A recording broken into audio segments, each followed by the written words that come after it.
देखिए 2 जीरो इसके कटे, 2 जीरो इसके कटे। अब यहाँ देखिए 12 कम 12, 12 पंजे 60 और यहाँ जीरो में देंगे भाग तो जीरो बाहर। हेलो फ्रेंड्स, नमस्कार बच्चों, शुभाशीष। और बहुत अच्छी न्यूज मैं आपके लिए आज लेकर आया हूँ। बहुत ही अच्छा set JNV 2024 Jawahar Navodaya Vidyalaya entrance 2024 के लिए जो मॉडल पेपर है, सैंपल पेपर है, जो वेबसाइट में दिया गया है JNV समिति की। ये जो पेपर वेबसाइट में दे रखा है वो इंग्लिश मीडियम का दे रखा है और आर सीरीज का है। और मैं क्योंकि ऐसे में बड़ी दिक्कत हो रही थी हिंदी मीडियम के बच्चों के लिए भी, और जो इंग्लिश मीडियम के बच्चे हैं जिन्हें इंग्लिश थोड़ा कम समझ में आती है, इंग्लिश में मैथ्स कम समझ में आती है, अपनी जो ओन लैंग्वेज है, अपनी जो मातृभाषा है उसमें जरा अच्छे ढंग से जिनको समझ में मैथ्स आती है, उनके लिए मैं आज हिंदी में सॉल्व कर रहा हूँ इस पेपर को। और ये आज हिंदी में है, और लेकिन मैं आपको बता दूं वो जो इंग्लिश मीडियम का है वो आर सीरीज का है। क्वेश्चन सेम है, केवल थोड़ा आगे पीछे प्रश्न है। तो अब हम ये हिंदी मीडियम का पेपर आज हम सॉल्व करेंगे। अगर जो बच्चे इंग्लिश मीडियम के हैं उसका लिंक मैं डिस्क्रिप्शन बॉक्स में दे दूंगा। वो इंग्लिश मीडियम में भी मैंने सॉल्व किया हुआ है ये पेपर, इसलिए आप बड़े गौर से इस पेपर को लास्ट तक देखेंगे तो आपका समझ में पूरा पैटर्न आ जाएगा कि आगामी जो आप नवोदय एग्जाम देने वाले हैं उसका पेपर कैसा आएगा। ये 4 क्वेश्चन दिए हुए हैं, 4 फिगर इसमें है, 3 फिगर किसी न किसी रूप से समान है और एक असमान है। तो अगर हम देखेंगे तो ये समकोण त्रिभुज है, क्योंकि इसका एक कोण समकोण है, इसका भी देखिए एक कोण समकोण है, इसका भी एक कोण समकोण है, लेकिन इसके तीनों कोण न्यून कोण है, इसलिए ये न्यून कोण त्रिभुज है, ये अलग है। ये 3 किसी न किसी रूप से समान आपको खोजने हैं, जो अलग है उसकी पहचान आपने करनी है। इसमें देखेंगे तो KIT, TIK, ITK, IKC। अब देखिए ये KIT ये तीनों लेटर्स हैं जो आपस में घूम के ये तीनों बॉक्स में है, लेकिन यहाँ C नया लेटर आ गया इसलिए ये अलग होगा। और यहाँ देखिए ये बाहर की तरफ तीर है, ये भी बाहर की तरफ है, बाहर की तरफ है या अंदर की तरफ तीर है, तो इसलिए आंसर ये होगा, क्योंकि ये अलग आकृति है, डिफरेंस फिगर है। यहाँ देखिए इसके अंदर वाला विकर्ण कटा हुआ है और इसकी बाहर की भुजा कटी है, इसकी भी बाहर की भुजा कटी है, बाहर की भुजा कटी है, इसलिए आंसर क्या होगा, विकर्ण वाला होगा, क्योंकि ये अलग है, तीनों अलग है और ये अलग है। इन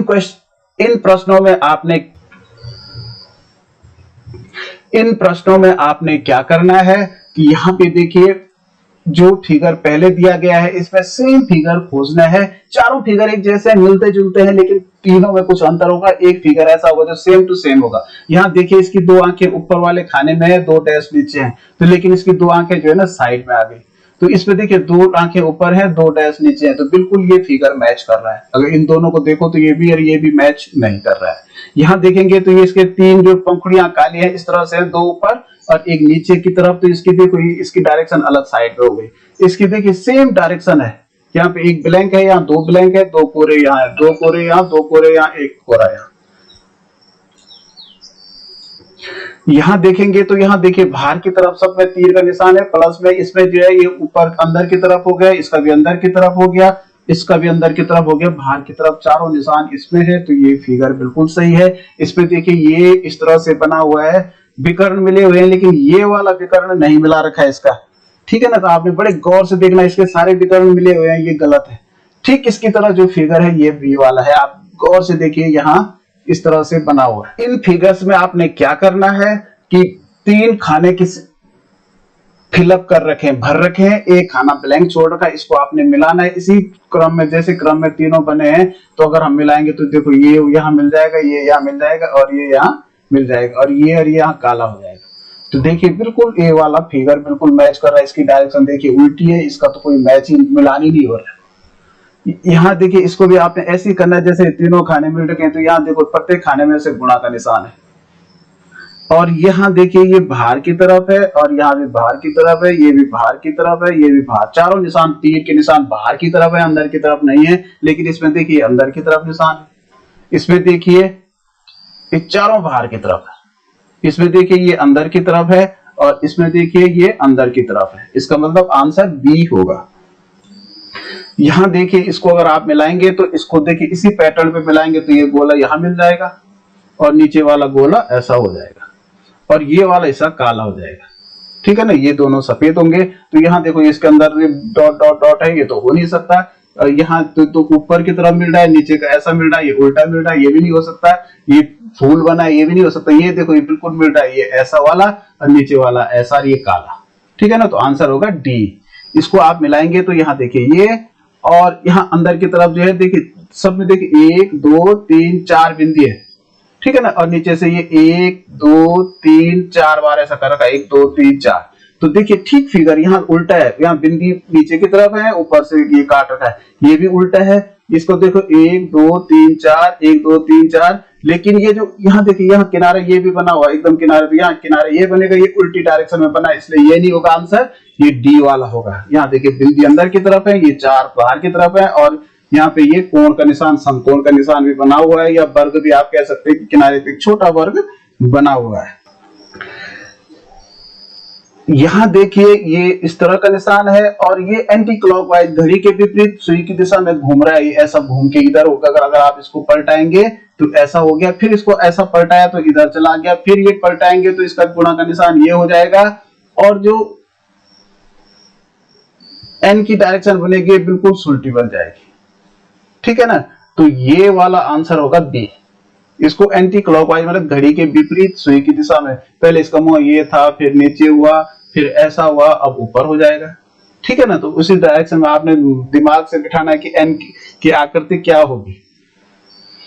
अब देखिए यहाँ पे अगर आप देखेंगे तो ये 4 फिगर ये आपस में घूम रहे हैं। किसी भी एक फिगर को पकड़िए, ये वृत्त को पकड़िए आप, वृत्त पहले यहाँ था फिर यहाँ आया, यानी यहाँ आ गया, तीसरे नंबर पे ऊपर चला गया, तो चौथे नंबर पे यहाँ जाएगा। तो यहाँ वृत्त जो है इसका भी है, इसका भी है, इसका भी है, इसका भी है, चारों का है। ठीक है ना,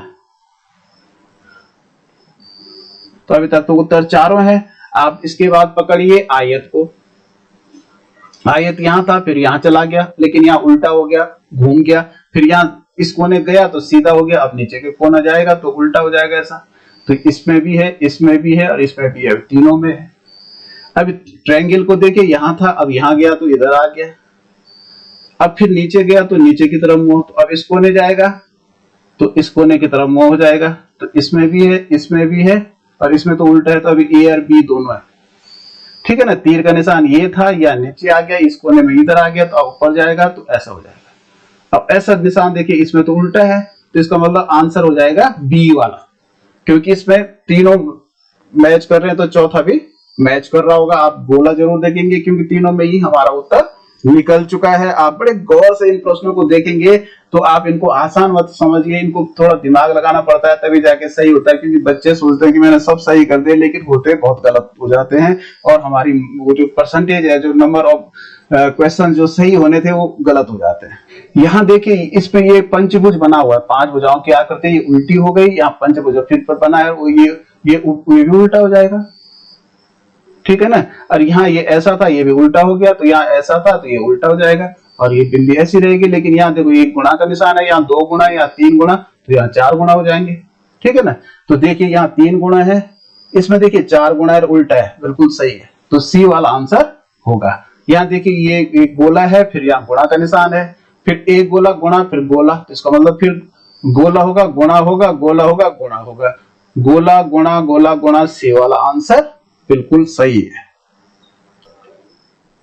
इन पे देखिए यहाँ 6 गुणा के निशान है, यहाँ भी 6 है, लेकिन इसके दोनों तरफ आसपास के भी गुणा के निशान हो गए। अब यहाँ ये इन क्वेश्चंस में आपने करना क्या है कि जो संबंध इसका इससे है वही संबंध इसका इनमें से किससे होगा, ये आपने खोजना है। तो इसका संबंध क्या है इसका इससे, कि इसने अपने दोनों पड़ोसियों को, यहाँ वाले को भी यहाँ वाले को भी अपने रंग में रंग दिया, तो ये भी वैसे ही करेगा, या अपने पड़ोसियों को अपने रंग में रंग देगा। तो इसका मतलब यहाँ भी वैसी धारियां होंगी, यहाँ भी वैसी धारियां होंगी, तो ये सी वाला आंसर बिल्कुल मैच कर रहा है। देखिए यहाँ देखिए वृत्त, बड़े वृत्त के अंदर एक ऊपर चतुर्भुज है, नीचे से त्रिभुज है, तो अब ये क्या हुआ कि ये चतुर्भुज बीच में आ गया, ये नीचे वाला त्रिभुज था ये अंदर चला गया, तो इसका मतलब यहाँ भी ऐसे होगा, ये त्रिभुज तो वैसे रहेगा, लेकिन ये वर्ग बीच में आ जाएगा और ये वृत्त जो है अंदर चला जाएगा। तो त्रिभुज के अंदर वर्ग और उसके अंदर वृत्त, तो देखिए बी में बिल्कुल मैच कर रहा है, त्रिभुज के अंदर वर्ग है, उसके अंदर वृत्त है। यहाँ देखिए ये वृत्त है, ये ऊपर से इस तरह से आकृति है, 2 आंखें बना रखी हैं, यहाँ पे कुछ नहीं हुआ, पूरी आकृति वैसे है, केवल ऊपर की वाला फिगर उल्टा हो गया। तो इसमें अगर हम देखेंगे तो ये भी वैसे होगा, ये नीचे वाला तो वैसे ही रहेगा, दो आंखें ऐसी रहेंगी, लेकिन ये जो है ऐसा हो जाएगा। तो ऐसा किस में है? ऐसा देखिए सी में है, बाकी किसी में नहीं है। यहाँ देखिए ये वर्ग है, ये वर्ग के दो विकर्ण है, ये दो जगह से कटा हुआ है। ये पंचभुज है, तो हम पंचभुज के भी विकर्ण बनाएंगे। देखिए विकर्ण उनको बोलते हैं जो कोनों को मिलाते हैं, कॉर्नर्स को। एक कॉर्नर्स ये मिल रहा है, दूसरा कॉर्नर्स ये मिल रहा है, सॉरी तो इसको दूसरे से मिलाता। देखिए एक कॉर्नर ये मिल रहा है, एक कॉर्नर ये मिल रहा है, एक कॉर्नर ये मिल रहा है, एक कॉर्नर यहां से यहां मिलेगा और एक कॉर्नर यहां से यहां मिलेगा। तो इतने विकर्ण बनेंगे, जो आंसर होगा तो ये हो जाएगा। देखिए कि कोई भी तर्क आप लगाएंगे तो कोई सा भी आंसर सही नहीं है। इसमें सबसे बड़ा तर्क यही है कि इसके विकर्ण दो होते हैं वर्ग के, एक इधर में और एक ऐसे में और एक ऐसे में, और इसके विकर्ण होते हैं 1 2 3 4 5 विकर्ण होते हैं। ठीक है ना। देखिए इन फिगर्स में एक हिस्सा छोड़ रखा है, इसको आपने पूरा करना है। तो देखिए इसको ऐसा मिला रखा है तो हम इसको गोला ऐसे ही बना देंगे, लेकिन ये गाढ़ा है, गाढ़ा काला है। और यहां से देखिए ये पूरी लाइनें मिली हैं, तो ये लाइन अगर मिलेगी तो नीचे मिल जाएगी, ये लाइन यहां मिल जाएगी। तो ऐसा देखिए यहाँ 1 2 3 कॉलम बन रहे हैं, 3 खाने, इसमें 2 ही खाने बन रहे हैं, तो ये तो गलत है। इसमें देखिए 1 2 3 खाने बन रहे हैं, बाहर की वो जो बाहर का शेप है इस तरह का मोटे मोटे वाली परत है, ये भी मैच कर रही है, इसका मतलब आंसर बी होगा। इसमें देखिए बाहर जो है ब्लैक नहीं है, तो इसलिए ये नहीं होगा। और इसका तो केवल एक खाना बड़ा छोटा बन रहा है, तो इसका मतलब ये भी नहीं होगा। इसको अगर आप पूरा करेंगे तो इसको ऐसे मिला दो, तो यहाँ देखिए ये त्रिभुज बन गया। तो इसमें से त्रिभुज, उल्टा त्रिभुज कौन सा है? ये सी वाला है। तो ये इसको अगर हम सी वाले को यहाँ लाके फिट करेंगे तो इसके अंदर घुस जाएगा।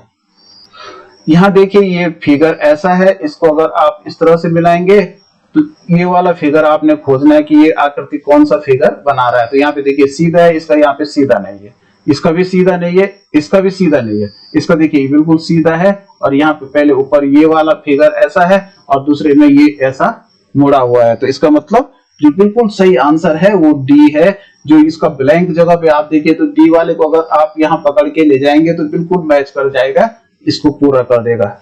इसको अगर आपने मिलाना है तो इसका ऐसा पूरा वर्ग बनाइए। तो ये वाला फिगर देखिए, ये वाला फिगर इनमें से कौन सा है? तो इसकी डायरेक्शन तो उल्टी है, लेकिन इसको देखिए इसकी दो चोंच बिल्कुल मिल रही है और ये वाला शेप भी पीछे वाला मिल रहा है। तो बी वाला आंसर बिल्कुल सही होगा। सी वाला देखिए बिल्कुल अलग है और डी वाला भी बिल्कुल अलग है। ये देखिए 25वां प्रश्न, ये इधर ये दर्पण है, शीशा है, जो आप अपनी शक्ल देखते हैं सुबह, तो ये शीशा है। इस पे आपने क्या, यहाँ कोई फिगर है, ये शीशे में कैसा दिखेगा? तो यहाँ पे आपने केवल ये देखना कि अगर दाईं तरफ शीशा लगा है तो ये वैसे ही दिखता है, लेकिन इसका जो शीशे की तरफ 12 डायरेक्शंस होती हैं, मतलब ये देखिए ये दो, एक व्हाइट बिंदी और ये ब्लैक बिंदी शीशे की तरफ है, तो यहाँ व्हाइट बिंदी और ये ब्लैक बिंदी शीशे की तरफ रहेंगी। और बाकी आप कट का निशान मार दीजिए। और जो ऊपर का ये काला वाला वो है, ये ऊपर ही रहेगा और नीचे व्हाइट वाला नीचे ही रहेगा, क्योंकि शीशा तो दाहिनी तरफ है, उसको ऊपर नीचे का वैसे ही रहता है। तो ये वाला फिगर आपने खोजना है। तो देखिए उत्तर जो ए वाले में ही ये फिगर मैच कर रहा है। यहाँ देखिए तो यहाँ शीशे की तरफ देखिए प्लस का निशान है, तो यहाँ भी आप वृत्त बनाइए तो शीशे की तरफ प्लस रहेगा। यहाँ दूर शीशे के बाहर की तरफ गुणा है, तो यहाँ शीशे की बाहर की तरफ गुणा रहेगा, ऊपर ऋण रहेगा और यहाँ भाग रहेगा। तो आप देखिए कौन सा इसमें प्लस गुणा ऊपर ऋण, ये प्लस गुणा ऊपर ऋण और नीचे भाग। सी वाला देखिए बिल्कुल मैच कर रहा है। इसमें देखिए शीशे की तरफ ये सी है, सी का मुंह जो है शीशे की तरफ है, तो ये ऐसा हो जाएगा इक्वल टू ये वृत्त देखिए। अब इसकी जो लाइनिंग देखिए आप, शीशे की तरफ जो है ऊपर से है ऐसे, तो हम शीशे की तरफ ऐसी हो जाएगी इसकी लाइन, और एक्स तो वैसे ही रहेगा। तो ये वाला फिगर जो है वही शीशे के पीछे दिखेगा। इसमें तो सी उल्टा है, तो ये तो हो नहीं सकता। इसमें सी उल्टा है, लेकिन यहाँ जो है गोले के अंदर ऐसी वाली लाइनिंग है, जबकि ये तिरछी लाइनिंग है, तो ये भी नहीं हो सकता। इसके अंदर लाइन है ही नहीं, तो ये हो ही नहीं सकता। कि तो पक्का है कि उत्तर डी होगा। देखिए सी का मुंह इधर भी है, गोले की लाइनिंग भी बिल्कुल सही है, एक्स ज्यों का त्यों है। ये इंक लिखा है यहाँ पे, तो जब शीशे में हम इस इंक को देखेंगे तो जो के का जो देखे दोनों मुंह है, ये वाला ये शीशे की तरफ है, तो यहाँ शीशे के पीछे भी शीशे की तरफ दिखेगा ये मुंह, ठीक है ना। और जो एन है, एन का जो ऊपर वाला भाग है तो देखो ये भार वाला है, तो यहाँ भार वाले की तरफ ऐसा एन दिखता है शीशे में, क्योंकि भार की तरफ ये है। यहाँ से हम ऐसा नहीं मिलाएंगे, ये तो अंदर वाला हो जाएगा, क्योंकि यहाँ शीशे के भार है तो यहाँ पे शीशे के भार होगा, आई ट्यू का ट्यू रहेगा। अब देखिए ये वाली कौन सा मैच कर रहा है, ये तो उल्टा हो गया, के कम हो यहाँ एन उल्टा आई, ये देखो बिल्कुल बी वाला बिल्कुल मैच कर रहा है। और ये इसमें तो एन सुल्टा है, सुल्टा शीशे की तरफ एन नहीं दिखता है कभी भी, और ये एन आई के आई बीच में आ गया, उल्टा हो गया, ये गलत, तो उनका क्रम कभी चेंज नहीं हो सकता। तो उत्तर जो है इसमें बी ही होगा। आपने थोड़ा दिमाग लगाना है तो शीशे वाले फिगर आपके समझ में आ जाएंगे, थोड़ा प्रैक्टिस आपको करनी पड़ेगी अगर आप निकलना चाहते हैं तो। यहाँ देखिए ये कागज मोड़ने वाली आकृति है, कागज आपने थोड़ा प्रैक्टिस इस पे भी करनी है। जब तक आप प्रैक्टिस नहीं करेंगे थोड़ा तो आपकी समझ में नहीं आएगा कि कागज मोड़ के जब उसमें छेद किए जाते हैं तो फिर कागज खोला जाता है तो किस तरह का वो फिगर बनाता है। और मैं जल्दी जल्दी इसलिए बोल रहा हूँ कि कम समय में आपको ज्यादा मैटर दे सकूं, इसलिए मैं जल्दी टाइम पास नहीं कर रहा हूँ, कम समय में इस वीडियो को समाप्त कर रहा हूँ। पहले कागज को हमने एक बार फोल्ड किया ऐसा, फिर इसको मोड़ के इधर लाए, फिर इसको एक और मोड़ डाला इधर, तो यहाँ देखो इन्होंने दो गोली बना दी, इसमें दो कट मार दिए। जब हम इस मोड़ को खोलेंगे तो दो कट इधर भी लगे होंगे। जब हम फिर इस मोड़ को खोलेंगे तो ये दो कट जो है ऐसे में लगे होंगे, चार कट। फिर जब इधर को ऐसा खुलेगा तो यहाँ भी चार कट होंगे और यहाँ भी चार कट होंगे, तो आंसर हो जाएगा बी। देखो बिल्कुल मैच कर रहा है, ठीक है ना। इसको भी हमने ऊपर की तरफ मोड़ा, फिर इधर मोड़ा, फिर इधर, तो इसमें इस तरह का कट कर दिया। देख रहे हैं आप लोग। अब जब इस तरफ का कट कर दिया तो जब हम इसको इस तरफ को खोलेंगे जो यहाँ पे ये मुड़ा हुआ है तो ये कट इधर भी आ जाएंगे। फिर इधर का खोलेंगे इधर वाला तो ये कट इधर भी आ जाएंगे, ऐसे में भी और ऐसे में भी। फिर नीचे को खोलेंगे तो ये कट ऐसे में भी आ जाएंगे, सॉरी ये कट ऐसे में भी आ जाएंगे, ऐसे ऐसे, तो यहाँ भी कट आ जाएंगे, यहाँ भी, और यहाँ भी अंदर की तरफ है। तो ये जो फिगर बनेगा बिल्कुल एक की तरह बन जाएगा, ठीक है। अगर किसी को कुछ कंफ्यूज हो रहा है तो आप कागज मोड़ के खुद देख सकते हैं कि किस तरह से बनेगा। अब यहाँ देखिए ये कागज को नीचे की तरफ मोड़ा, फिर इसने इस तरफ मोड़ा, तब यहाँ पे एक ये गोला बनाया और ऊपर एक त्रिभुज बना दिया। फिर जब इधर खोलेगा, ये इधर को खुलेगा ये कागज, तो ये गोला ये त्रिभुज जो है अंदर की तरफ हो जाएगा, गोला बाहर होगा। फिर इधर भी खुलेगा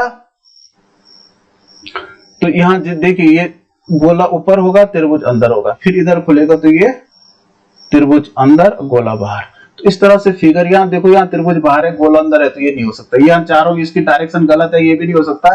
बिल्कुल सही होगा सी वाला, गोला अंदर, गोला बाहर की तरफ, ट्रायंगल अंदर की तरफ, और इनकी डायरेक्शन यही होगी जो सी वाली पोजीशन की है। जो डी वाली है ये गलत है।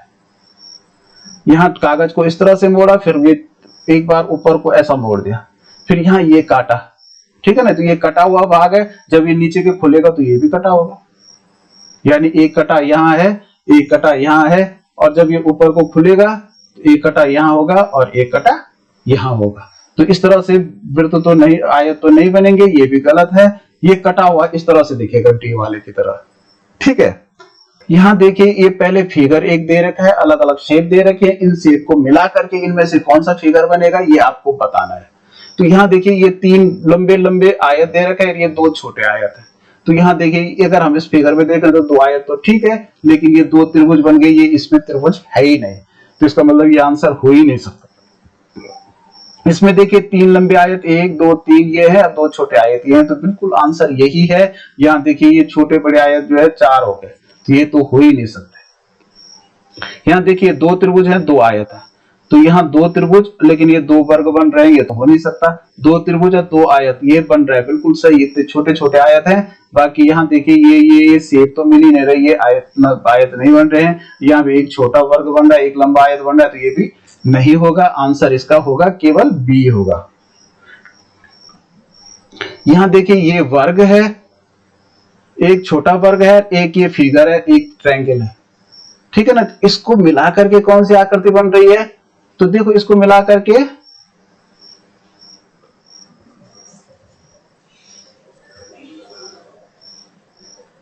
क्योंकि आमने सामने का है, ये त्रिभुज इतना बड़ा है, इसमें देखो त्रिभुज छोटा है, ठीक है ना। वर्ग तो है लेकिन ये त्रिभुज छोटा है, तो इसलिए ये नहीं हो सकता। इसमें दोनों वर्ग हैं, त्रिभुज नहीं है। इसमें दोनों त्रिभुज हैं, वर्ग नहीं है। तो इसमें देखिए ये वर्ग जो है यहाँ चला गया, बिल्कुल सही है, और इतना ही बड़ा ट्रायंगल ये है तो ये बिल्कुल सही है, आकृति डी बनेगी इनको अगर हम मिलाएंगे आपस में। तो यहाँ देखिए दो त्रिभुज इस तरह से हैं, समबाहु त्रिभुज है, एक त्रिभुज ये ऐसा है और एक चतुर्भुज इस तरह का है। इसको मिलाकर के कौन सा फिगर बन रहा है? तो अगर हम ये चतुर्भुज देखें तो यहाँ ये चतुर्भुज की दोनों भुजाएं छोटी हो गई, दो ज्यादा लंबी हो गई, तो ये मैच नहीं कर रहा है। ये चतुर्भुज देखिए, ये चतुर्भुज मैच कर रहा है, ये दो समबाहु त्रिभुज ये दोनों हैं, और ये नीचे वाला बड़ा त्रिभुज जो है ये है बिल्कुल बी वाला मैच कर रहा है। और यहाँ देखो यहाँ तो सारे त्रिभुज हैं, चार, इसमें चतुर्भुज है ही नहीं, और इसमें भी 1 2 3 4 त्रिभुज हैं, चतुर्भुज है ही नहीं, तो ये हो ही नहीं सकता। आंसर इसका होगा बी। नेक्स्ट 4 क्वेश्चंस में आपने क्या करना है कि पहले जो फिगर दे रखा है इसको खोजना है कि किसके अंदर ये छुपा हुआ है। यहाँ बड़ी आकृतियां बना रखी है, ये झंडे की तरह जो यार ये त्रिभुज है, एक डंडा है, इस या झंडा मान लो इसको, ये झंडे की तरह की जो आकृति है ये इनमें से किसी आकृति के अंदर छुपी है, वो आपने खोजनी है। अब यहाँ देखो मुझे साफ दिख रही है क्या आकृति है यहाँ छुपी हुई है, ये लाइन है और ये ट्रायंगल है, बाकी किसी में भी नहीं है ये आकृति, ये इस तरह से आपने खोजना है। यहाँ देखो ये ए है और ए के अंदर ऐसा है, तो ये किसके अंदर छुपा हुआ है? ये ए तो दिख रहा है लेकिन यहाँ जो है ये कटा हुआ ऐसा नहीं है। यहाँ ए तो दिख रहा है, इसके अंदर भी कटा हुआ नहीं है, दोनों ए के अंदर, लेकिन ये वाला ए देखो ये है ए और इसके अंदर ये कटा हुआ है। आप एक बार नजर मार के देख सकते हैं, ये आंसर बिल्कुल, ये केवल डायरेक्शन चेंज हो रही है इसकी, और ये बिल्कुल ए है और ये कटा हुआ है। ठीक है, अब ये देखिए ये एल की तरह, उल्टे एल की तरह है और ये कटा हुआ है। इसको देखेंगे तो उल्टा एल तो इसमें है लेकिन ये ऐसा कटा हुआ इसमें नहीं है, ये तो सीधा है ही नहीं, एल की तरह इसमें है ही नहीं। अब ये यहाँ देखो ये उल्टा एल तो है लेकिन ये ऊपर की तरफ है, उल्टा हो गया। लेकिन इसमें देखेंगे हम तो देखो ये उल्टा एल बन रहा है, ये कटा हुआ ये है, तो आंसर होगा डी। देखेंगे तो ये एन है, एक लाइन ये है, एक लाइन ये है, और ये उल्टा एन इस तरह से है, और ये अंदर की तरफ ऐसा मुड़ा है, तो ये देखो ये अंदर की तरफ ऐसा है, यहां से भी अंदर की तरफ ऐसा है, तो ये आंसर हो जाएगा बी। तो इस तरह से हमने ये मेंटल एबिलिटी वाले देखे बहुत कम समय में सॉल्व कर दिए हैं। मुझे पूरा विश्वास है कि आपकी समझ में आ गए होंगे, और जहां पे नहीं आ रहा है तो आप खुद करके कागज मोड़िए, उनको शीशे पे कुछ आकृतियां, कुछ फिगर्स को देखिए। और अब हम चलते हैं मैथ्स की ओर। कितने वर्षों में 1200 की राशि 5% वार्षिक ब्याज की दर से 1800 हो जाएगी? तो यहाँ पे आपने ध्यान से देखना है, इसमें ब्याज नहीं दिया हुआ है, तो आपने दिमाग से ब्याज निकालना है। मूलधन कितना है जो धन दिया गया, तो वो 1200 रुपए, 1200 रुपए, ठीक है ना। दर दे रखी है 5%। समय आपको ज्ञात करना है, समय आप चाहे x लिखो या कुछ भी लिखिए। और तब यहाँ पे मिश्र धन दे रखा है, आप देखिए मिश्र धन कहते हैं इसको, क्योंकि जो 1200 के 1800 बने, ठीक है ना, तो ये 1800 मिश्र धन है। तो यहाँ पे क्योंकि अगर इन तीनों चीजों में से मूलधन, दर और समय, इन तीनों चीजों में से एक चीज आपको ज्ञात करनी होती है, तो इसका मतलब कंफर्म है कि ब्याज दिया हुआ होगा। अगर नहीं दिया है तो कहीं ना कहीं से आपने खोज करनी है ब्याज की। तो हम यहाँ पे खोज सकते हैं ब्याज, क्योंकि मिश्र धन यानी हमने बैंक में सपोज आप 1200 जमा करते हैं, 1800 आपको मिलते हैं, तो इसका मतलब ब्याज कितना मिला आपको? 1200 के अलावा, तो 1800 में से 1200 कम कर दीजिए तो 600 मिला, यानी 1800 में से आप 1200 को घटा देंगे तो वो ब्याज की राशि हो जाएगी। अब आप उसी फॉर्मूले से इसको हल कर सकते हैं, क्योंकि ब्याज का फॉर्मूला है मूलधन गुणा दर गुणा समय बटे 100 बराबर साधारण ब्याज। तो इस फॉर्मूले से आप सारे सवाल ब्याज के सॉल्व कर सकते हैं। आपको अलग अलग फॉर्मूला याद करने की जरूरत नहीं है, आप इस फॉर्मूले से। अब हमें क्या करना है, क्योंकि आप मूलधन की जगह मूलधन लिख दीजिए 1200, गुणा दर दे रखे 5%, ये एक्चुअल में जो नीचे 100 है वो प्रतिशत का ही 100 है, गुणा समय हमें ज्ञात करना है, तो x लिख दीजिए आप, चाहे समय लिख दीजिए, और बराबर अब साधारण, क्योंकि हमने ये इन तीनों में से एक ज्ञात करना है तो यहाँ साधारण ब्याज लिखना जरूरी है 600। अब क्योंकि हमने x का मान बताना है, तो यहाँ पे पक्षांतर करते समय आपको केवल ये ध्यान रखना है कि जो 600 है ये तो इसी तरह पहले रहेगा, फिर गुणा जो ये नीचे वाला 100 है ये ऊपर चला जाएगा। जी यहाँ ऊपर का 1200 है, 1200 यहाँ नीचे आ जाएगा, और ये 5 भी नीचे आ जाएगा, क्योंकि ये इनका पक्षांतर हो चुका है, ये बराबर के आगे चले गए हैं एक पक्ष से दूसरे पक्ष की ओर। अब आप इसको काट सकते हैं, देखिए 2 जीरो इसके कटे, 2 जीरो इसके कटे। अब यहां देखिए 12 कम 12, 12 पंजे 60 और यहाँ जीरो में देंगे भाग तो 0 बार। फिर 5 से देखिए 5 कम 5 और यहाँ भी 5 कम 5 और जीरो में 0 बार। अब देखिए नीचे 1 1 हो गया, खत्म हो गया और यहाँ केवल 10 बचा और यहाँ 1 बचा। 10 गुणा 1 10 ही होता है, तो x बराबर 10 हो गया। इसका मतलब 10 वर्षों के समय में 12 100 का 1800 हो जाएगा अगर 5% ब्याज उस पे वार्षिक दर से लगता है। तो क्वेश्चन है 640 का अभाज्य गुणनखंडन है। तो अभाज्य गुणनखंडन कैसे निकालेंगे हम? अभाज्य संख्याओं से हम डिवाइड करते हैं 640 को, 640 को। तो सबसे पहले हम देखते हैं कि इसकी इकाई में कौन सा अंक है। तो अगर 0 है, 2 है, 4 है, 6 है, 8 है तो इसका मतलब 2 से डिवाइड हो जाएगा। तो 2 से भाग दो, 2 3 6, 2 2 4, अब 0 में 0 बार। फिर देखिए यहाँ 0 है तो 2 से भाग जाएगा, 2 एकम 2, 1 बचा। यहाँ पे आपने ध्यान से देखना है कि 2 एकम 2 और 3 है तो 1 बच गया यहाँ पे। तो यहाँ 2 के पीछे 1 बचा तो 12 बन गया इसका। तो 2 छक्का 12 और 0 में 0 बार। फिर 2 का भाग देना है तो 2 8 16, फिर 0 में 0 बार। जब तक 0 है तब तक 2 का भाग जाएगा, जो 0 2 चक्कू 8 और 0 में 0 बार, 2 दूनी 4 और 0 में 0 बार, 2 एकम 2 और 0 में 0 बार, 2 पंजे 10। अब देखिए 5 में किसका जाएगा? 5 का ही जाएगा, 5 एकम 5। तो ये इसके अभाज्य गुणनखंड हो गए। 2 गुणा 2 तो कितनी बार 2 है आप गिनिए? 1 2 3 4 5 6 7 बार 2 है। 1 2 3 4 5 6 7 बार 2, एक बार 5 है तो आंसर होगा डी।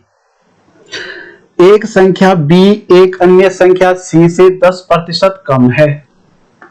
बी जो है कम है किससे? सी से। कितना कम है? 10% कम है, ठीक है ना। तथा सी 150 से 5% अधिक है।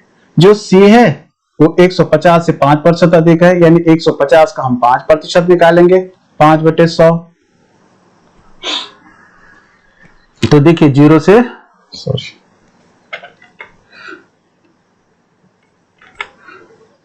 से 0 कटा। अब 5 एकम 5, 5 दूनी 10, यानी 15/2 आया, 15/2। अगर हम 2 से भाग देंगे 15 में तो 2 7 14 होता है और 1 बच जाता है। यहाँ दशमलव रखेंगे तो यहाँ 0 बढ़ जाएगा, 2 पंजे 10। 7.5 का मतलब 7 रुपए 50 पैसे। या क्यों सॉरी, ये रुपए में नहीं है तो ये सीधा 7.5 इसमें हम जोड़ देंगे तो 150 में 150 धन 7.5 हो जाएगा। तो ये हो जाएगा 157.5। ये कौन सी संख्या हो जाएगी? सी। ये सी का मान हो गया क्योंकि ये 150 से 5% अधिक है, ठीक है ना। अब बी जो है सी से 10% कम है तो इसका फिर 10% निकालना पड़ेगा। 157.5 का 10% का मतलब 10/100। अब देखिए 0 कटा, ये 0 कटा। अब यहाँ 10 बच गया, यहाँ ये बच गया। तो इसका मतलब किसी भी संख्या में अगर हम 10 का भाग देते हैं तो वो संख्या उसका जो 10 दशमलव है एक अंक बाईं तरफ और चला जाता है, तो इसकी वैल्यू हो जाएगी 15.75। आप भाग दे के भी देखेंगे तो इतना ही आएगा। वैसे भाग देने की जरूरत होती नहीं इन सवालों में। अगर हमें 100 से डिवाइड करना है तो 2 अंकों के बाईं तरफ 0 जाता है। अगर 10 से डिवाइड करते हैं तो एक अंक और बढ़ जाएगा उसमें 0 से दशमलव के लिए। तो इसका मतलब ये बी कम है इससे, तो इसका मतलब हमें घटाना पड़ेगा। 157.5 में यहाँ पे घटा रहा हूं,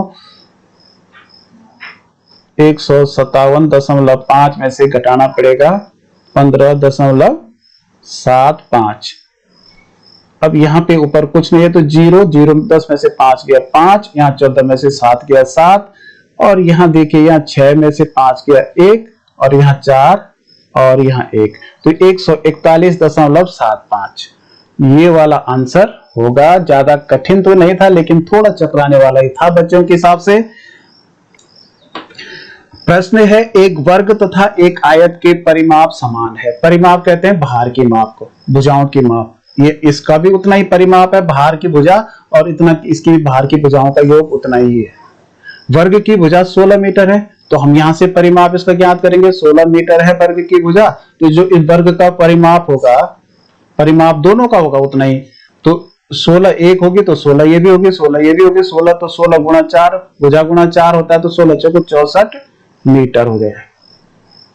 तो इसका मतलब आयत का परिमाप भी 64 मीटर हो जाएगा। आयत की लंबाई दे रखी है 18 मीटर, इसकी लंबाई दे रखी है 18 मीटर। तो यहाँ पे तो ध्यान से आपको देखना है, क्योंकि 18 मीटर ऊपर है, तो ये दोनों भुजाएं आयत की आमने सामने की बराबर होती हैं, तो इसकी दो लंबाइयां कितनी हो जाएंगी? 18 गुणा 2 हो जाएगा, यानी 18 दूनी 36 हो जाएगा।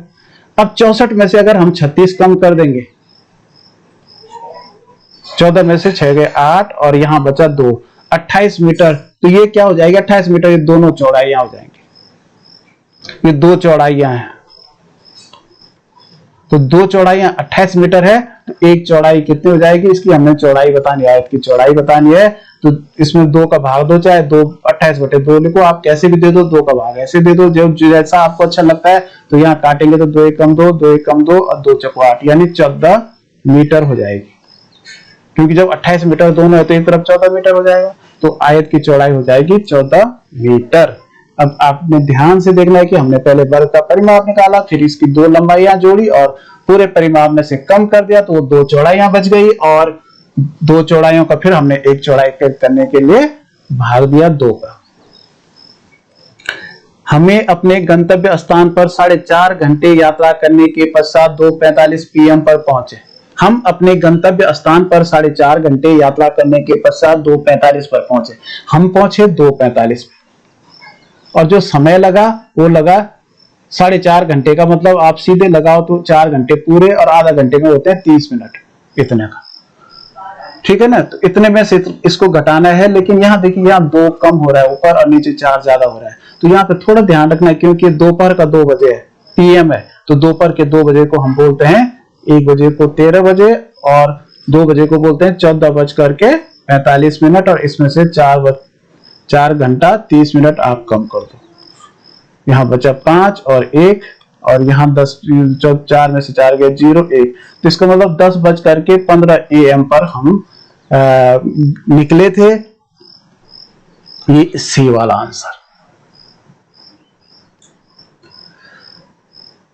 पक्षियों के एक झुंड में 1/4 पक्षी नदी के किनारे, तो जो नदी के किनारे हैं वो 1/4 है, यानी 1/4। ठीक है, पर है, तथा झुंड का 1/5 भाग पक्षी घोंसले में है। जो घोंसले में है वो 1/5 है। बाकी बचे पक्षी 22 पक्षी भोजन की तलाश में घूम रहे हैं। जो भोजन की तलाश में घूम रहे हैं वो हैं 22 पक्षी।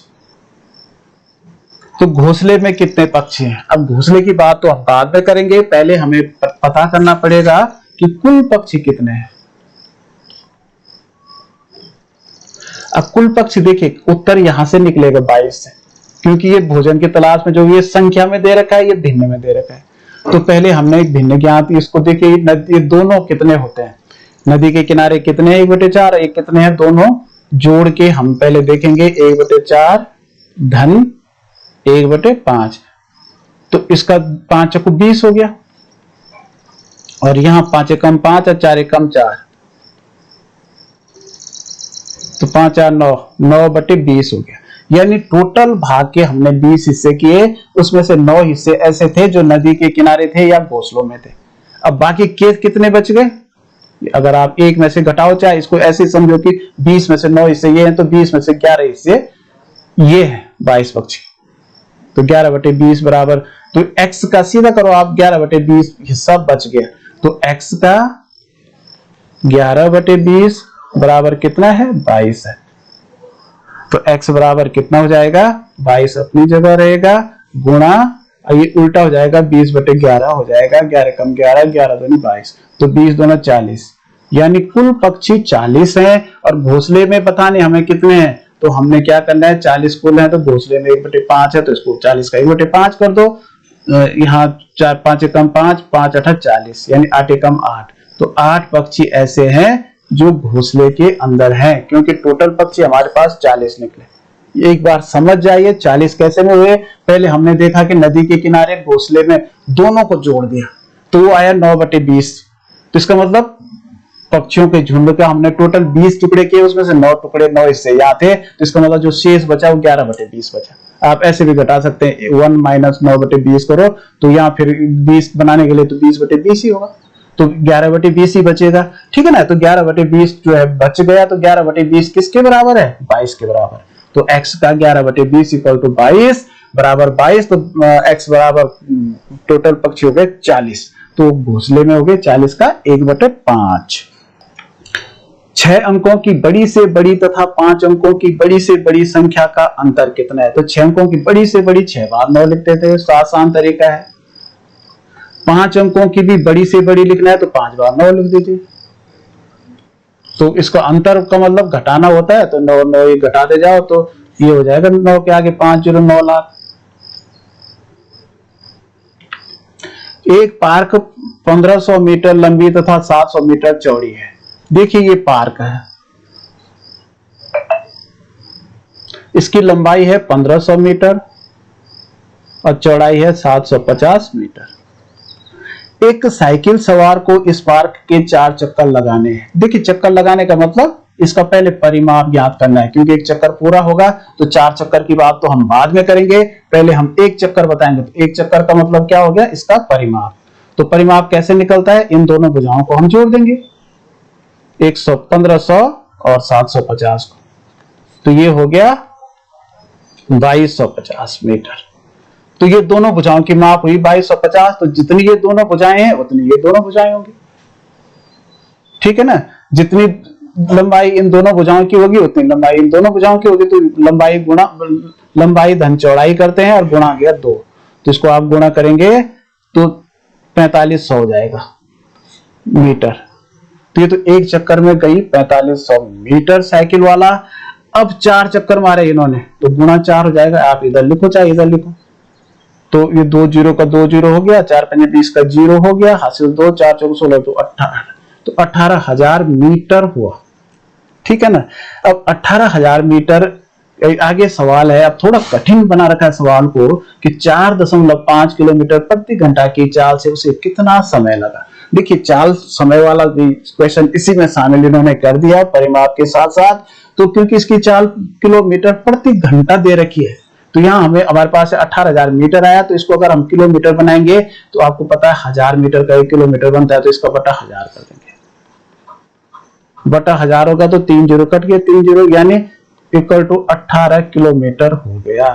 अब क्योंकि इसको जाने कुल दूरी तय की 18 किलोमीटर और इसकी 4 है 4.5 किलोमीटर प्रति घंटा, तो इसमें हमें समय ज्ञात करना है। तो समय बराबर क्या होता है? समय बराबर होता है दूरी बटे चाल। तो दूरी हो गई 18 किलोमीटर और चाल हो गई 4.5। अब यहाँ दशमलव है, यहाँ दशमलव।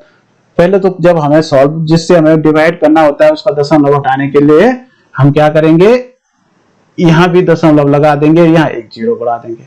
इससे क्या होता है कि इसके 18 का मान उतना ही रहता है, 18.0 भी उतना ही होता है, और 18 पहले बिना दशमलव के था तो उतना ही। अब एक एक अंक के पीछे दशमलव हो गया तो दोनों दशमलव कट गए। अब कितना हो गया इसका मान? 180/45। तो देखिए अगर 45 से हम 180 को काटेंगे तो अगर आपको पहाड़ा डायरेक्ट आता है, आप अलग अलग भी काट सकते हैं, तो 45 से कम 45, अब 45 चक्कू होता है 180, तो 4/1 का मतलब 4 घंटा। नीचे जब 1 होता है तो समाप्त हो जाता है, तो इसको जाने में 4 घंटे का समय लगा।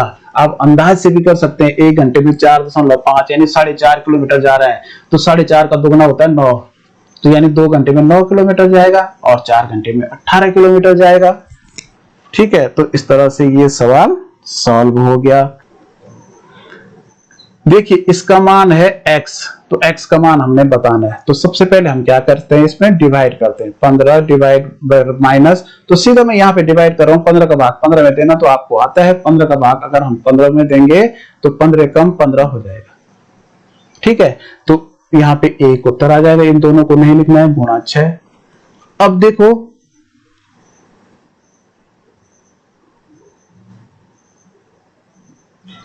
इसको पहले हम गुणा करेंगे तो 6 कम 6 हो जाएगा 15 ऋण 6, ठीक है ना। और 15 में से 6 गया तो 9 आंसर आ जाएगा।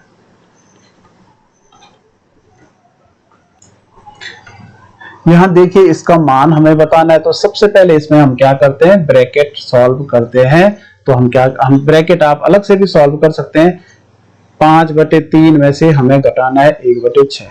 तो आपको जब घटाने का या जोड़ का सवाल होता है तो उसमें हर बराबर करने पड़ते हैं। यहाँ 3 है और यहाँ 6 है, तो इसको 3 का 6 बनाने के लिए हमें कितने से मल्टीपल करना पड़ेगा, 2 से। तो ऊपर भी 2 से मल्टीपल, तो नीचे दोनों की जगह 6, दोनों 6 के बदले मैंने एक ही 6 लिखा, यहाँ भी 6 हो गया, यहाँ भी 6 हो गया। अब यहाँ 5 दूनी 10 हो गया, 10 में से 1 चला गया तो 9/6, यानी इन दोनों के बदले हमें 9/6 लिखना है।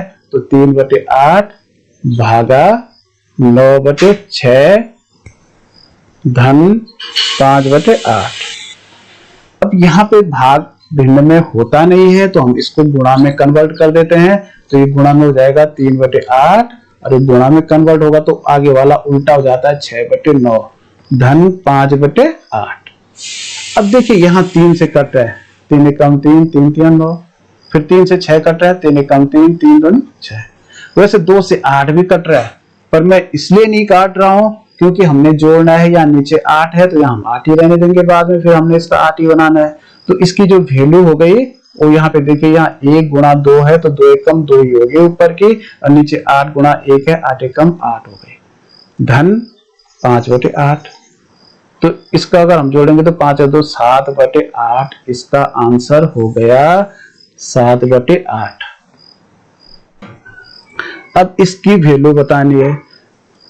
अब क्योंकि ये गुणा का सवाल है और दशमलव का सवाल है, दशमलव का गुणा, तो जब भी हम मल्टीप्लाई गुणा का सवाल करते हैं तो थोड़ी देर के लिए हम दशमलव को भूल जाते हैं। अगर हम दशमलव भूल गए तो इसको इकाई, दहाई, सैकड़ा, हजार, 10,000 यानी 14,075 हो गया, ठीक है ना। और गुणा यहाँ 0.01 है तो यहाँ थोड़ी देर के लिए भूल जाओ, गुणा 1। तो जब हम 14,075 का गुणा 1 से करेंगे तो आंसर उतना ही आएगा, 14,075, ठीक है ना। किसी भी संख्या का हम जब 1 से गुणा करते हैं तो उतना ही उत्तर आता है। लेकिन अब हमें दशमलव हमेशा के लिए नहीं भूलना है, थोड़ी देर के लिए भूलना है। अब यहाँ दशमलव देखो, यहाँ 2 अंकों के पीछे है, यहाँ इसकी वैल्यू 0.01।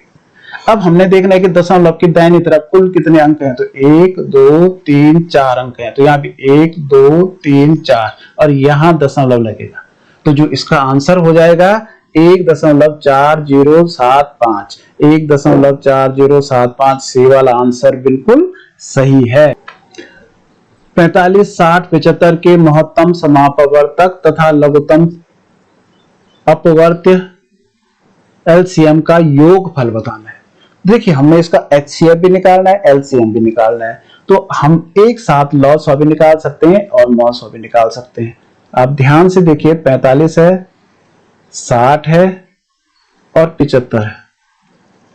900 का मतलब वो बड़ी से बड़ी संख्या जिनसे ये तीनों डिवाइड होते हैं। तो हम इसके गुणन, ऐसे गुणनखंड पहले ज्ञात करेंगे जिनसे ये तीनों, जिनका भाग तीनों में जाता है। तो देखिए 5 का भाग जो है तीनों में जा रहा है, तो 5 नंबर 45, 5 एकम 5, 1 बचा 60 हुआ, तो 10 हुआ, 5 दूनी 10 और 5 एकम 5, 2 बचा 25 हुआ, तो 5 पहले 25।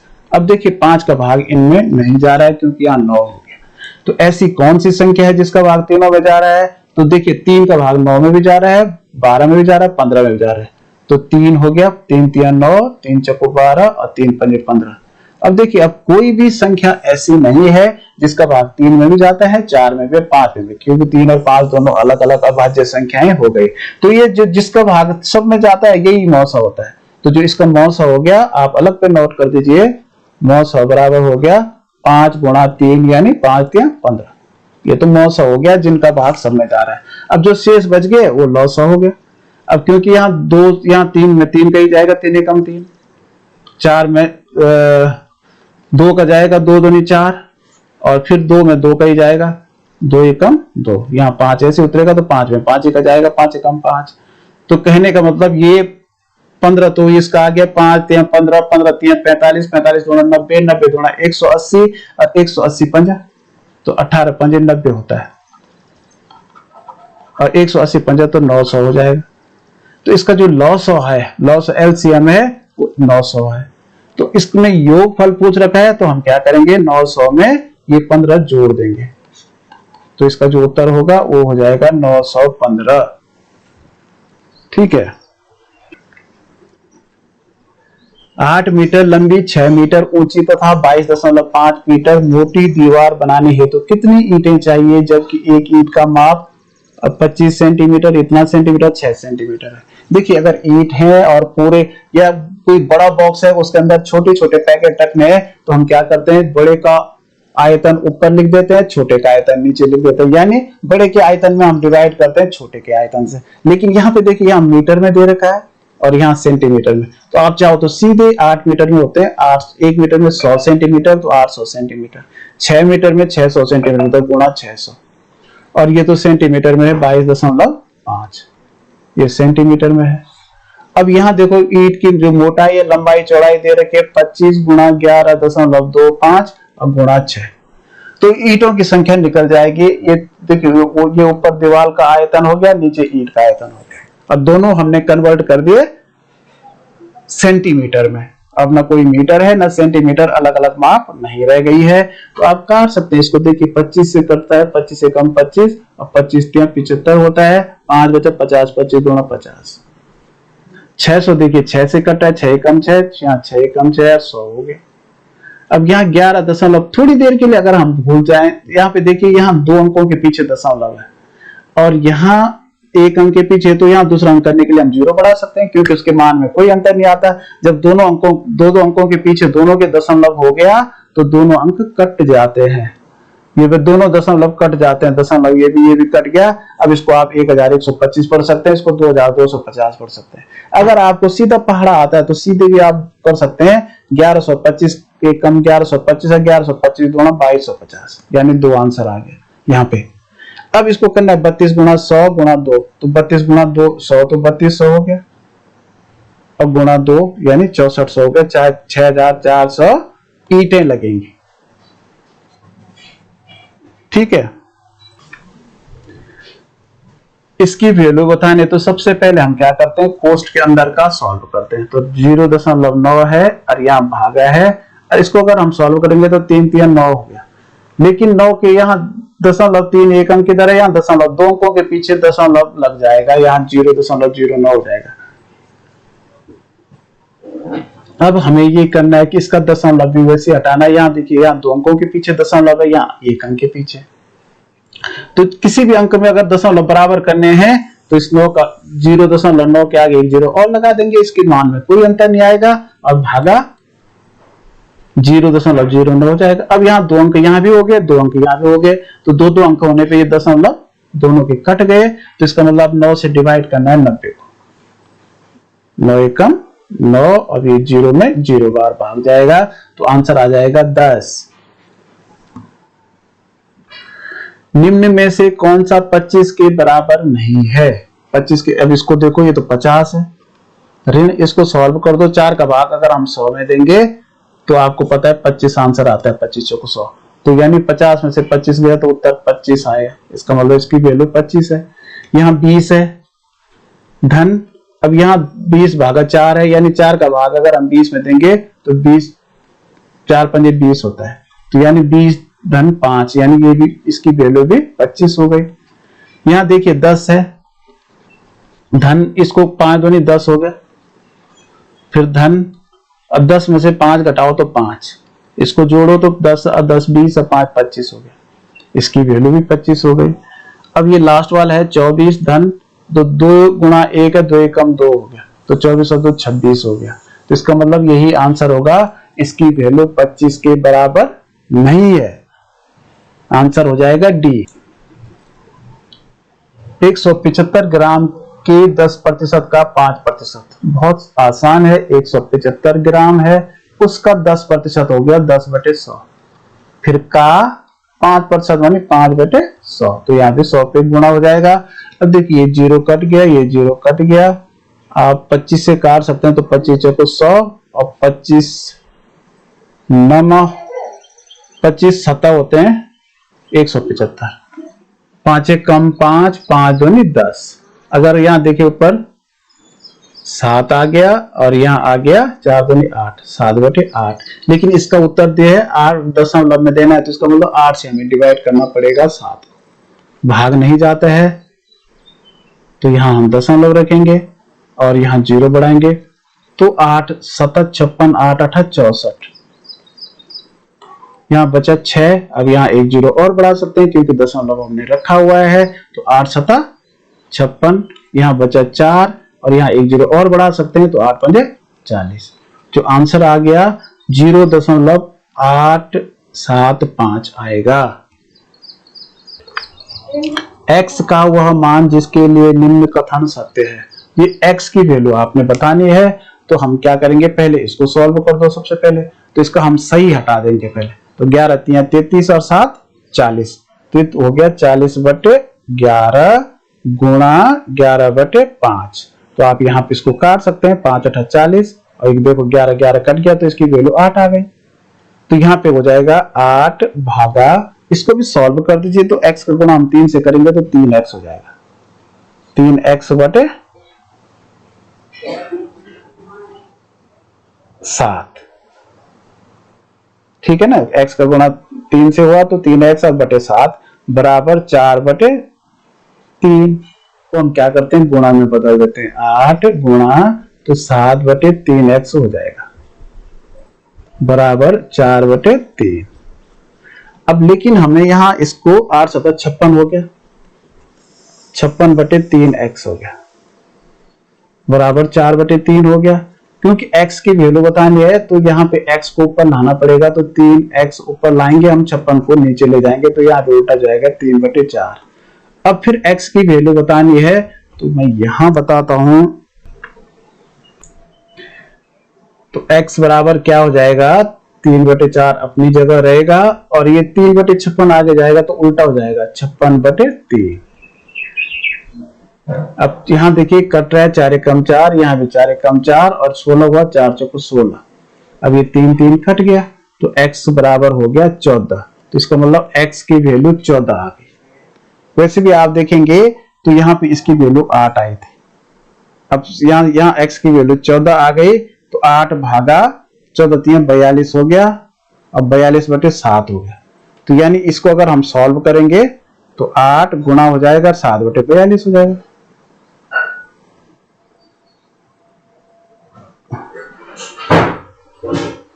तो किससे कट रहा है,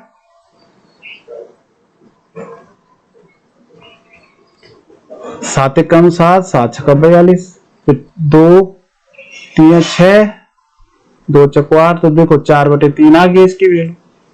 ठीक है ना, तो इसका मतलब हमारा सवाल बिल्कुल सही है।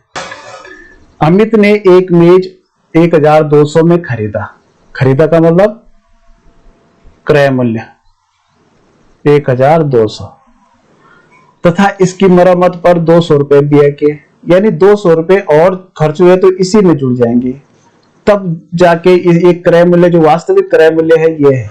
क्रय मूल्य का मतलब जितने में खरीदा, 1400 में, यद्यपि 1200 में खरीदा था लेकिन 200 रुपए उस पर और खर्च किए, फिर उसको 1680 में बेच दिया, तो जो विक्रय मूल्य हो गया ये हो गया 1680 रुपए। तो अमित को प्रतिशत लाभ, तो पहले हम लाभ निकालेंगे, तो लाभ आप सीधे भी कर सकते हैं, ज्यादा में से कम को घटाना है, यानी 1680 में से घटाओ, उल्टा भी घटा सकते हैं, 0 में से 0 गए 0 और 8 में से 0 गए 8 ही, और 6 में से 4 गया 2, यानी 280 रुपए का लाभ हुआ। आप उल्टा घटा सकते हैं, 1680 ऊपर लिखो और 1400 नीचे लिखो, ऐसा घटा सकते हैं जैसे आपको आता है। अब लाभ का प्रतिशत बताने के लिए क्या करते हैं हम, लाभ प्रतिशत कैसे बताते हैं, लाभ प्रतिशत बराबर होता है लाभ गुणा 100, तो लाभ हो गया 280 गुणा 100, अब बटा होता है क्रय मूल्य, तो क्रय मूल्य का मतलब जो वास्तविक क्रय मूल्य था 1400 था, तो इसके देखो 2 जीरो कट गए, 2 जीरो इसके कट गए, तो 14 कम 14, 14 नहीं 28 और 0 में 0 बार भाग। अब यहाँ 20 गुणा 1 है, नीचे 1 खत्म हो गया, तो 20 से कम 20, तो 20% का लाभ इससे हुआ, फायदा हुआ, हानि नहीं हुई। ठीक है, 7 अंकों को बड़ी से बड़ी संख्या तथा 4 अंकों की, 7 अंकों की बड़ी से बड़ी संख्या तथा 4 अंकों की छोटी से छोटी संख्या में अंतर। तो 7 अंकों की बड़ी से बड़ी संख्या हम क्या करते हैं, 7 बार 9 लिख देते हैं, और 4 अंकों की छोटी से छोटी संख्या के लिए हम क्या करते हैं, 3 बार 0 1 बार 1 लिख देते थे। तो इसका अंतर बताना है तो यहाँ 8 बचा, यहाँ 9 9 9, 3 9 इधर 3 9 इधर, बीच में 8, ठीक है ना। तो जो इसका जो आंसर हो जाएगा ये हो जाएगा 3 9 इधर 3 9 इधर और बीच में 8।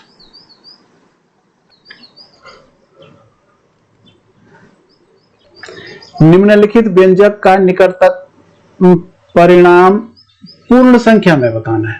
तो पूर्ण संख्या में अगर परिणाम बताना है तो इसका मतलब हम इसके जो दशमलव का पहले ही हम इसको पूर्ण बना देते हैं, ठीक है ना। तो क्योंकि जब दशमलव को हम पूर्ण संख्या बनाएंगे तो 50.6 है। दशमलव के बाद अगर 5 या 5 से बड़ी संख्या होती है तो इधर 1 बढ़ जाता है, तो 49 की जगह हो जाएगा 50, ठीक है ना, पूर्ण संख्या हो गई। गुणा यहाँ 10.2 है, यानी 5 से छोटा है तो इसके वैल्यू केवल 10 ही रहेगी। ऋण ये 7.1 है, ये भी 5 से छोटा है 1 है तो ये केवल 7 ही रहेगा। फिर गुणा 29.7 है, तो यहाँ 7 की जगह 5 से बड़ा है तो 29 की जगह 30 हो जाएगा। ऋण 5.1 है तो 5 ही रहेगा, और यहाँ गुणा 20.1 है तो 20 ही रहेगा। तो इसमें सबसे पहले हम गुणा करेंगे तो गुणा 3 जगह है, 50 का गुणा 10 से करेंगे तो 50 500 हो गया। ऋण 7 या 21 हो गया, और 0 का 0 210। 30 का गुणा 7 से करेंगे तो 210 हो गया। ऋण 5 दूनी 10। अब ये ऋण ऋण का तो ऋण ऋण भी जुड़ जाते हैं। 210 में यहाँ यहाँ जो है 20 है, 20 तो 20 पंजे 100 हो गया। 210 में 100 जुड़ेगा तो 500 और ऋण 310 हो जाएगा। तो 500 में से आप 310 को घटाइए तो 190 आंसर होगा। तो इस तरह से ये हमारा मैथ्स का पोर्शन समाप्त हुआ।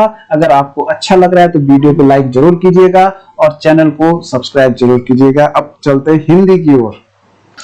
अब हिंदी करते हैं। हेमा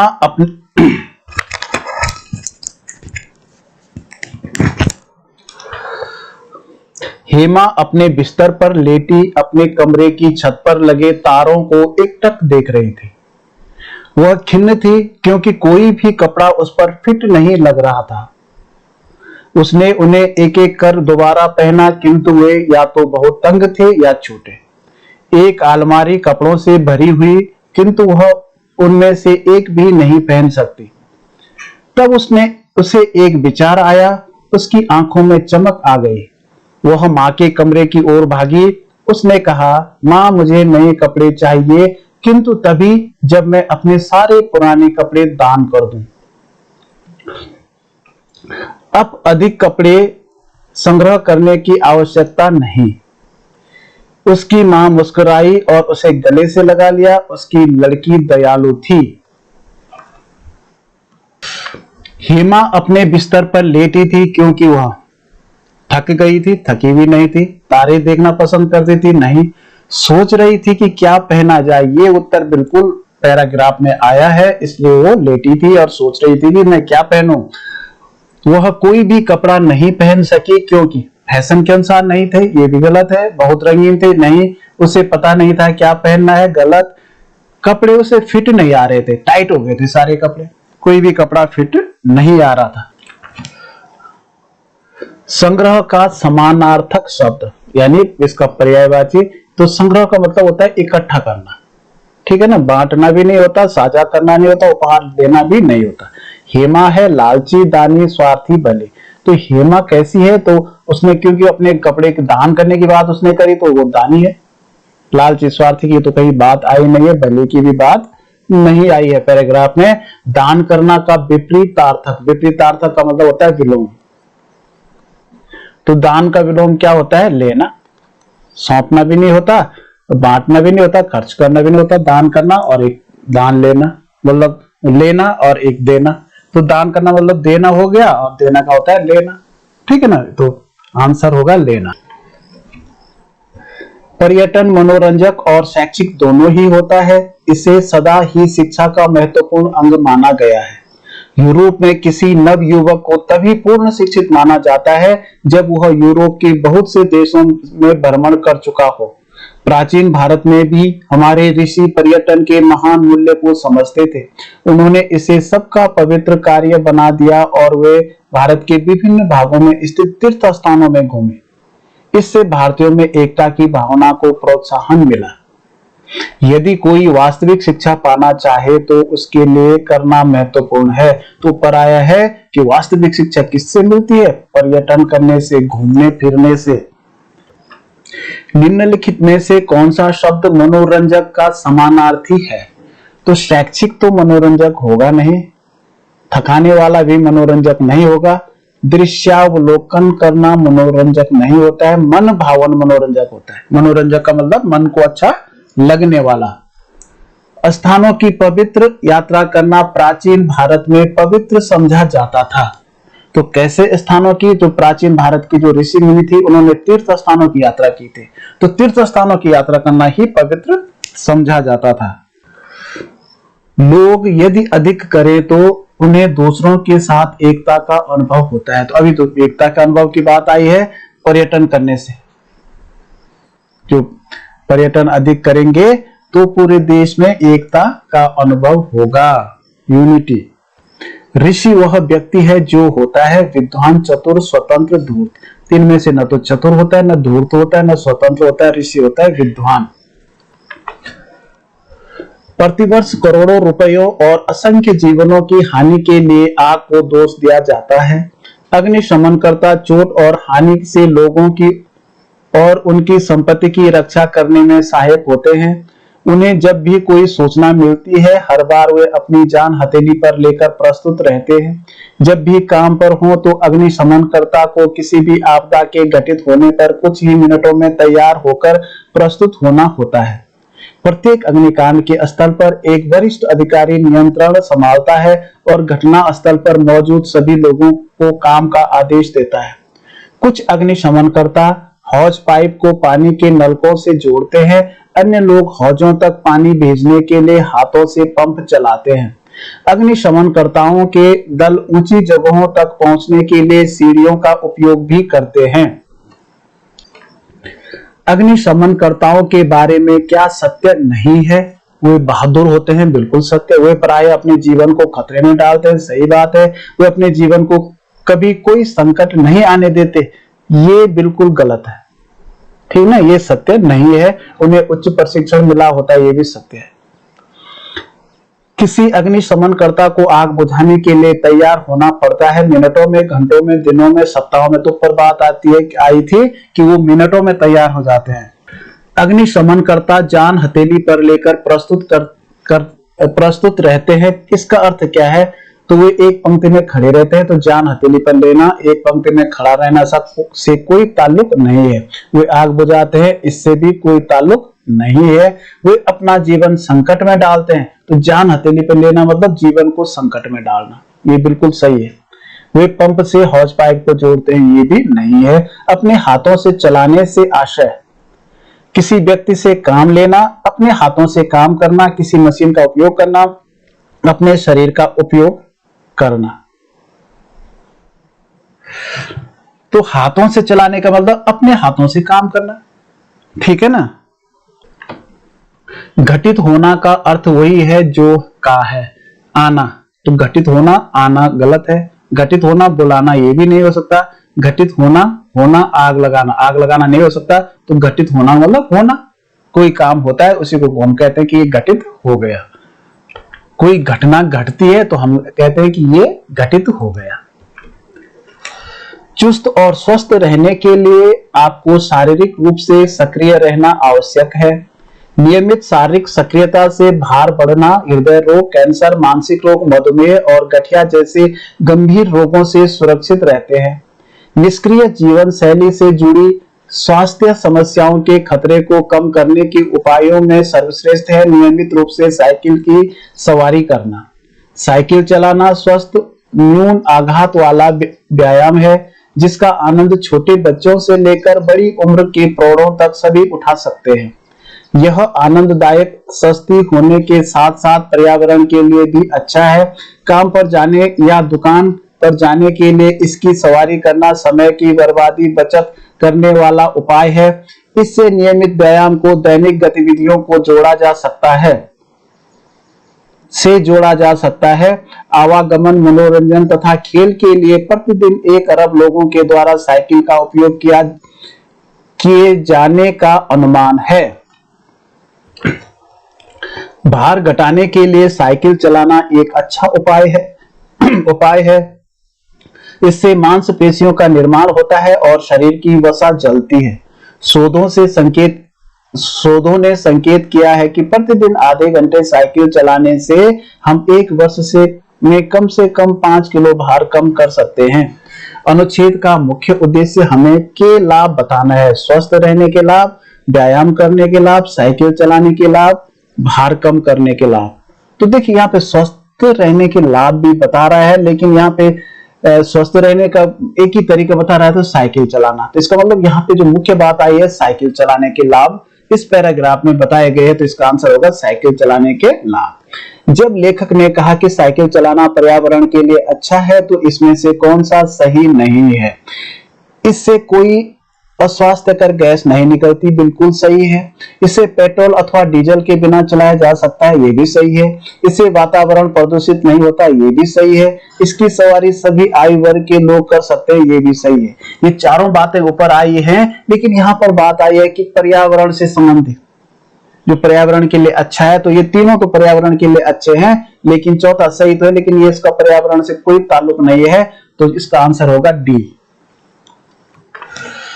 निष्क्रिय शब्द का विपरीतार्थक।